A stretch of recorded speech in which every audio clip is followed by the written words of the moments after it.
Alright, so hi everyone, my name is Satvik and welcome back to my channel.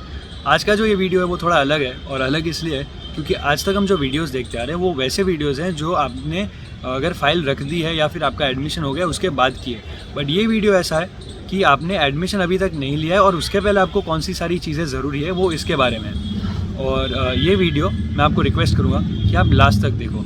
Last तक देखने का reason ये है कि इसमें जो भी पॉइंट्स मैं डिस्कस कर रहा हूँ वो कोई पर्टिकुलर सीक्वेंस में नहीं है। हो सकता है आपसे कोई रेलेवेंट पॉइंट हो या फिर आपसे कोई रिलेटेड पॉइंट हो, वो शायद सीक्वेंस के एंड में आ जाए। तो लास्ट तक इस वीडियो को देखना, और इस वीडियो में जितने भी पॉइंट्स मैं डिस्कस करूंगा उसमें मेरे जितने भी पर्सनल या सेकंड हैंड एक्सपीरियंसेस रहे हैं वो मैं आप लोगों के साथ शेयर करूँगा। तो मेरे फ़ोन में मैंने इसमें लिस्ट बनाई है और एक के बाद एक इन पॉइंट्स को हम डिस्कस करना शुरू करते हैं। तो जो सबसे पहला पॉइंट है वो है सिटी। तो भाई सिटी इसलिए डिसाइड करना ज़रूरी है क्योंकि इस एक पॉइंट के ऊपर बहुत सारे पॉइंट्स हैं वो डिपेंड करते हैं। आप कौन सी सिटी में जाते हो इससे बहुत सारी चीज़ें डिटरमाइन हो जाती हैं। तो पहले ध्यान रखो कि आप जिस सिटी में जा रहे हो वो आपके लिए फेवरेबल है। दूसरा जो पॉइंट है वो है कोर्स का क्वालिटी। तो कोर्स का क्वालिटी देखने के लिए आप कैसे करोगे? फॉर एग्जांपल आपने डिसाइड किया है कि मुझे 2 साल का ग्लोबल बिजनेस मैनेजमेंट करना है, या फिर प्रोजेक्ट मैनेजमेंट करना है, या फिर कोई डेंटल हेल्थ केयर में आपको कोई दूसरा मैनेजमेंट प्रोग्राम करना है, या कोई भी प्रोग्राम करना है आपको। तो आप 2 कॉलेजेस को सिलेक्ट करो सिटी के हिसाब से। आपका सिटी अगर क्लियर हो जाता है तो आप कॉलेज के हिसाब से 2 कोई कॉलेज सिलेक्ट करो, या फिर 3-4 जितने भी है। फिर उसके एक एक जो सब्जेक्ट्स है उनको आप स्टडी करो। मतलब डेप्थ में जाने की ज़रूरत नहीं, लेकिन आपको पता चलेगा कि इस कोर्स में ये सारे सब्जेक्ट्स कवर होते हैं, इस कोर्स में ये सब्जेक्ट नहीं है, इसमें ये एक्स्ट्रा सब्जेक्ट है। तो आपको पता चलेगा कि जो कोर्स आप सिलेक्ट करें वो कितना इन डेप्थ है।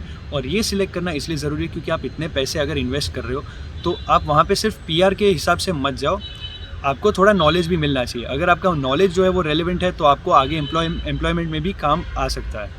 अब देखो, मैं आपको ये सारे पॉइंट्स बता देता हूँ, लेकिन इसमें से कितने पॉइंट्स आपको रेलेवेंट लगते हैं, कितने पॉइंट्स को आपको प्रायोरिटाइज़ करना है और कितने पॉइंट्स को आपको इग्नोर करना है, ये कम्प्लीटली आपका चॉइस है। हो सकता है कोई पॉइंट्स आपके लिए बिल्कुल मायने ना रखे, और हो सकता है कि कुछ पॉइंट्स ऐसे हैं जो आपके लिए बहुत ही ज़्यादा मायने रखते हो। तो पहले मैंने आपको बता दिया सिटी, उसके बाद मैं आपको बता रहा हूँ कोर्स क्वालिटी। तो कोर्स का क्वालिटी कंपेयर करो। मेक श्योर जो कोर्स आप कर रहे हो वो एक रेलेवेंट कोर्स हो, वो एक ऑब्सोलीट कोर्स ना हो, वो एक मॉडर्निस्टिक कोर्स हो जो अभी के टाइम्स में रेलेवेंट हो। और जो तीसरा पॉइंट है वो है difficulty of entry in the institution. तो जो सेकंड पॉइंट है और जो थर्ड पॉइंट है उससे रिलेटेड मेरा एक एक्सपीरियंस है, वो मैं आप लोगों के साथ अभी शेयर करूंगा। मैं अभी जिस एजेंट के पास हूँ उससे पहले मैं एक और एजेंट के पास कंसल्टेंसी के लिए गया था। तो उन्होंने ये देखा कि इसके 8.5 बैंड्स है और इसके पापा इसके साथ है जिनको चाहिए कि इसकी पढ़ाई अच्छी हो। तो मेरे पापा थे और मेरा बैंड स्कोर अच्छा था, तो उन्होंने मुझे बोला कि मुझे मास्टर्स में जाना चाहिए, MBA करना चाहिए। तो मैंने जब उनको बताया कि भाई MBA के लिए तो GMAT ज़रूरी है और 1 साल का वर्क एक्सपीरियंस भी ज़रूरी है, और उस टाइम पे तो अभी मैं ग्रेजुएट भी नहीं हुआ था, मैं अपने लास्ट ईयर में था। तो उन्होंने जल्दी से एक लिस्ट रेडी करके दिया मेरे को, जिसमें कुछ कॉलेजेस ऐसी थी जो बिना GMAT और बिना वर्क एक्सपीरियंसेस के मुझे MBA दे रही है। तो उस टाइम पे मैंने ये सोचा कि भाई अगर ऐसी कोई यूनिवर्सिटी है जो मुझे बिना वर्क एक्सपीरियंस के और बिना GMAT के MBA भी करने दे रही है, तो इसका जो कोर्स है उसकी वैल्यू क्या होगी। मैं मानता हूँ कि MBA का मुझे मास्टर्स का प्रोग्राम मिल जाएगा, लेकिन मेरी प्रायोरिटी क्लियर थी कि मुझे वहाँ पे कनाडा जाना है, बट सिर्फ पढ़ाई के लिए जाना है। और मुझे ऐसे कोई थॉट्स नहीं चाहिए कि भाई इससे PR ईजी होता है, इससे नहीं होता है। मेरा काम इतना था, मुझे बस पढ़ाई करनी थी, पढ़ाई करके मेरे को वापस इंडिया आने का था। तो इस हिसाब से मैंने ये कोर्स को इग्नोर किया। और दूसरी ये बात है कि भाई देखो, जो एजेंट्स हैं वो यहाँ पे समाज सेवा करने नहीं बैठे हैं, वो भी अपना बिजनेस चला रहे हैं। हम सबको पता है कि जैसे ही कोई स्टूडेंट का एडमिशन फाइनलाइज होता है, वहाँ पे पढ़ाई शुरू हो जाती है, वहाँ पे ज्वाइन कर देता है, उसका एनरोलमेंट हो जाता है, और जैसे ही पूरा का पूरा फॉर्मेलिटी का जो प्रोसीजर है वो ख़त्म हो जाता है, एजेंट को वहाँ से मिलता है कमीशन। और इस कमीशन के लिए हो सकता है कि कोई कॉलेजेस ऐसी हो जो ज़्यादा कमीशन देती हो, और इसलिए कुछ एजेंट्स हैं वो आपको इस इंस्टीट्यूशन नहीं बल्कि उस इंस्टीट्यूशन में जाने को सजेस्ट करें। तो ये अपना काम कर रहे हैं, हमें अपना काम करना है। तो सिटी आपने देख लिया, आपने कोर्स का क्वालिटी देख लिया, आपने डिफ़िकल्टी ऑफ एंट्री देख लिया। अब डिफ़िकल्टी ऑफ एंट्री में मैंने आपको यही बताया, GMAT हो गया, एक्सपीरियंस हो गया, आपका जो ग्रेजुएशन है उसका स्कोर हो गया, आपके IELTS के बैंड्स हो गए। तो इन सारे पॉइंट्स को आपको देखना है और डिसाइड करना है कि आपके लिए उस इंस्टीट्यूशन में जाना कितना ईजी है। जो अगला पॉइंट है वो है रेलेवेंस विद बेसिक एजुकेशन। और ये पॉइंट तो दोनों हिसाब से ज़रूरी है। आपके हिसाब से भी यही होना चाहिए कि भाई आपने अभी तक जो पढ़ाई की है उससे कोई रिलेटेड कोर्स आप करो, ताकि आपको पढ़ाई में भी ईजी हो और आपकी जो करियर है उसमें एक स्किल अच्छे से ऐड हो, और ना कि बस आपने कुछ और पढ़ाई पहले कर दी थी, अभी कुछ और कर दी और कैसे भी सब मिक्स करके आपने रेडी रख दिया। बट इससे भी ज़्यादा जो रीज़न है वो ये है कि भाई वीज़ा जब आप अप्लाई करोगे, वीज़ा ऑफिसर्स होते हैं वो सबसे पहले यही देखते हैं कि आपका जो बेसिक एजुकेशन है और अभी आप जो एजुकेशन करने जा रहे हो उसमें कितना रिलेवेंस है। अगला पॉइंट है वो है रेलेवेंस विथ मॉडर्न टाइम्स। और मॉडर्न टाइम्स से रिलेवेंस इसलिए मैं बोल रहा हूँ, ये सबसे ज़्यादा होता है टेक्नोलॉजिकल प्रोग्राम्स में, जहाँ पे आप कोई कोर्स करने जाते हो लेकिन हो सकता है कि 5 साल के बाद वो जो टेक्नोलॉजी है या फिर वो जो सॉफ्टवेयर की जो लैंग्वेज है या फिर वो कोई भी फील्ड है वो 5 साल के बाद शायद ऑब्सोलीट हो जाए। तो आपकी जो भी मेहनत है, आपकी जो भी पैसों का इन्वेस्टमेंट है, आपके जो भी टाइम का इन्वेस्टमेंट है, वो आपकी लाइफ के मोस्ट इंपॉर्टेंट ईयर्स है उसका वेस्ट हो जाएगा। तो मेक श्योर जो आप कोर्स करने जा रहे हो वो काफ़ी टाइम तक रेलेवेंट हो। अगला जो पॉइंट है वो है academic performance requirements during the course. इस पॉइंट के लिए आपको कहीं पे रिटर्न में आंसर तो नहीं मिलेगा, लेकिन आपको लोगों से बात करनी पड़ेगी, ग्रुप्स में एंगेज करना पड़ेगा, दूसरों के एक्सपीरियंसेस से सीखना पड़ेगा और आपको ये पता लगाना पड़ेगा कि आपका जो कोर्स है उसमें आपके ऊपर एकेडमिक रिक्वायरमेंट्स का बर्डन कितना है। अगला जो पॉइंट है वो है कॉस्ट ऑफ लिविंग, और ये इसलिए ज़रूरी है क्योंकि हो सकता है कि आपको कोई ऐसी जगह पे जाके ऐसे कॉम्प्रोमाइज़ करने पड़े आपका कॉस्ट कट करने के लिए जो आपको यहाँ पे रीज़नेबल ना लगे। से फॉर एग्जांपल आपको कोई ऐसे घर में रहना पड़े जहाँ पे 10 से 12 लोग रहते हैं और 3 लोग रहते हैं एक रूम में, फिर जो आपका ड्राइंग रूम है, सिटिंग रूम है घर का, मतलब बेसमेंट का या अपार्टमेंट का जो भी है, वहाँ पे भी कुछ लोग रह रहे हैं। तो जहाँ पे भी आप जा रहे हो इतने सारे लोग रहते हैं, तो आपको अगर इस तरीके से नहीं रहना तो आपको मैं सजेस्ट करूँगा कि आप कोई ऐसी जगह पे जाओ जहाँ पे इतना कॉस्ट ऑफ लिविंग हाई नहीं है, या फिर कोई ऐसे एरिया में रहो जहाँ पे आपको कॉस्ट ऑफ लिविंग अफोर्डेबल लगता है और इस तरीके से जहाँ पे आपकी जो रिक्वायरमेंट्स है, से फॉर एग्जांपल पर्सनल रूम, तो वो आपको फुलफ़िल हो जाए। क्योंकि मैं कुछ लोगों को जानता हूँ जो ऐसे 10-12 लोगों के घर में भी रहते हैं, और कुछ लोगों को भी जानता हूँ जो इंडिविजुअल रूम में 2 साल से ऑलरेडी रह रहे हैं और अब तो उनका वर्क परमिट का टाइम भी शुरू हो गया है। तो ये चीज़ें आपको ध्यान में रखनी है। अगला जो पॉइंट है वो availability of part time job. इसका एक्सपीरियंस मेरा ये रहा है कि मैंने आपको जब बताया था कि मैं करंट एजेंट से पहले एक दूसरे एजेंट के पास गया था, तो उन्होंने मुझे सजेस्ट किया कि आप प्रिंस एडवर्ड आइलैंड जाओ। अब मुझे प्रिंस एडवर्ड आइलैंड से कोई प्रॉब्लम नहीं है, लेकिन उस टाइम पे मैंने ये सोचा था कि ऐसी जगह पे मुझे पार्ट टाइम जॉब मिलने में हो सकता है डिफ़िकल्टी हो जाए। तो इस रीज़न से मैंने प्रिंस एडवर्ड आइलैंड को चूज़ नहीं किया था। और हो सकता है कि आपके लिए ये ज़रूरी है कि आप कोई ऐसी जगह पे जाओ जहाँ पे आपको जल्दी से पीआर मिल जाए। तो आपको ये भी एक रिस्क देखना पड़ेगा कि अगर आप कोई कम पॉपुलेटेड जगह में जा रहे हो तो आपको जल्दी से पार्ट टाइम जॉब भी मिल जाए। अगला पॉइंट है वो है nearness of a big city. ये इसलिए ज़रूरी है क्योंकि आपकी पढ़ाई ख़त्म हो जाने के बाद फुल टाइम एम्प्लॉयमेंट के लिए आपको कोई बड़े सिटी में जाने की ज़रूरत पड़ सकती है, और उस टाइम पे अगर आपके नियर बाई में कोई अच्छी सी बड़ी सिटी है, से फॉर एग्जांपल टोरंटो के आसपास कोई छोटी आप कॉलेज में पढ़ रहे हो और फिर आपको टोरंटो जाने में कोई प्रॉब्लम ना हो, लेकिन आप कोई ऐसी जगह पे हो जहाँ पे फॉर एग्जांपल कहीं और जाने के लिए भी बहुत लंबा ट्रांसपोर्टेशन यूज़ करना पड़ता है, तो नियरनेस नहीं है, आपको कुछ ऐसी चीज़ें हैं जो आपको बड़ी सिटी में ही मिलेगी या फिर कुछ ऐसे काम हैं जो बड़ी सिटी में ही होंगे, तो वो आपको दूर हो जाएंगे आपके छोटे सिटी में। इसलिए आपको देखना है कि आपके आसपास कोई बड़ी सिटी है या नहीं है, आपसे जो बड़ी सिटी है वो कितनी दूर है, आपके लिए कितना एक्सेसिबल है, तो ये भी आपको एक पॉइंट देखना चाहिए। अगला पॉइंट है वो है कि भाई वहाँ पे कितने इंडियंस हैं आप जिस एरिया में जा रहे हो, और इसके भी 2 रीज़न है, दोनों एग्जांपल मैं आपको बता दूँ। सबसे पहले वो ये है कि आप अगर कोई ऐसे एरिया में जा रहे हो जहाँ पे इंडियंस ज़्यादा है, तो आपको रहने में कोई डिफ़िकल्टी नहीं होगी, आपको खाने पीने में कोई डिफ़िकल्टी नहीं होगी, क्योंकि अगर आप इंडियंस के साथ रहते हो तो ऑब्वियसली इंडियन खाना ही बनेगा। लेकिन अगर आप वाइट्स के साथ रहते हो तो वो रोज़ बैठ के आपके साथ रोटी सब्ज़ी नहीं खाने वाले।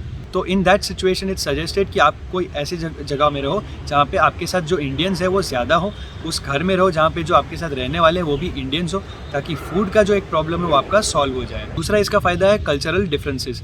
कोई और कंट्री से आने वाले स्टूडेंट है फॉर एग्जांपल आपके साथ रहते हैं, तो आपके रहन सहन में और उनके रहन सहन में काफ़ी डिफरेंस हो सकता है, और हो सकता है कि आपको उनकी कुछ चीज़ें पसंद ना आए या फिर उनको आपकी कोई चीज़ें पसंद ना आए। तो ऐसी सिचुएशन में घर में एक टेंशन वाला माहौल बन सकता है कि भाई कुछ लोगों को कुछ हरकतें पसंद नहीं है, कुछ लोगों को कुछ और हरकतें पसंद नहीं है।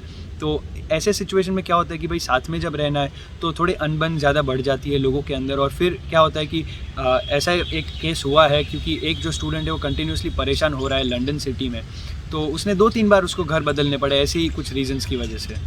अगला जो पॉइंट है वो इसलिए ज़रूरी है क्योंकि अभी क्यूबेक में जो हमें सिचुएशन दिख रही है कि 10 कॉलेजेस हैं जिनके CAQ पहले सस्पेंड कर दिए थे, फिर अब उनके PPR नहीं आ रहे हैं क्योंकि उनके ऊपर कुछ एलिगेशंस है और कॉलेज कुछ और स्टेटमेंट्स दे रही है। तो ये कोई भी कंट्रोवर्सीज आपको ध्यान में रखनी है कि आप जिस इंस्टीट्यूशन में जा रहे हो उसमें कोई पास्ट ऐसी कंट्रोवर्सीज ना हुई हो, क्योंकि ऐसी अगर कंट्रोवर्सीज हुई है तो हो सकता है कि before admission I mean before application of visa, या फिर कोई भी और रीज़न से after being a student of that college आपके ऊपर इसका कोई नेगेटिव इफेक्ट आ सकता है। अगला पॉइंट है वो कॉलेज इंफ्रास्ट्रक्चर। और कॉलेज इंफ्रास्ट्रक्चर मैंने इस टाइम पे नोटिस किया था जब मुझे कुछ कॉलेजेस सजेस्ट की गई थी और मुझे पता चला कि ये जो कॉलेजेस है उसमें इंफ्रास्ट्रक्चर के नाम पे कुछ भी नहीं है। और जब आप इतने पैसे वहाँ पे स्पेंड करके जाते हो एक्सपोजर लेने के लिए और पता चलता है कि आपकी जो कॉलेज है उसमें इंफ्रास्ट्रक्चर के नाम पे कुछ भी नहीं है, तो आपको वहाँ पे जाने का कोई फ़ायदा वैसे होता नहीं है। ये एक फीलिंग होती है जो हम सबको एंजॉय करनी होती है कि भाई कॉलेज में गए, वहाँ का जो इंफ्रास्ट्रक्चर है उसको एंजॉय किया, जो फैसिलिटीज़ है उसको एंजॉय की, वो भी अब्रॉड।